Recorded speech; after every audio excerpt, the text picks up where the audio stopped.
Good news. You do not need freezing temperatures, snow, or a bathtub full of ice to benefit from cold exposure, which is something I was just doing here in the lake. Honestly, this time of the year is one of my favorites for cold water exposure, getting in here to Lake Huron. The water is warming up. It's around 50 degrees or 10 degrees Celsius. But that's important because that's still cold enough to create a meaningful physiologic effect. And importantly, or most importantly, it really reduces the friction to starting. With the air being warmer, the experience is certainly more manageable when you can get out of that cold water, put your feet in the sand, and it's 70 degrees outside.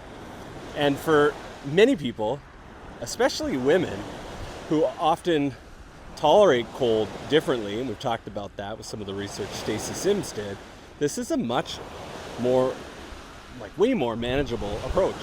I think social media has created this idea that wellness only counts if it's extreme, and in this case that would be, the bathtub full of ice. But the science is certainly a little more nuanced than that, as it often is. Do we know exactly how much brown fat activation occurs? No, not entirely. You can't say that.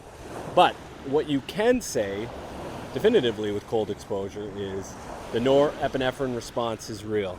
The dopamine increase is real.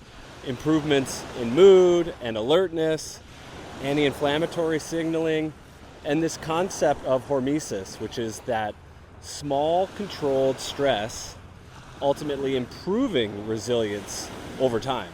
And that's the biggest one for me, listening to that voice that says, no, don't do that, and doing it anyways. And honestly, there's also something psychologically powerful happening.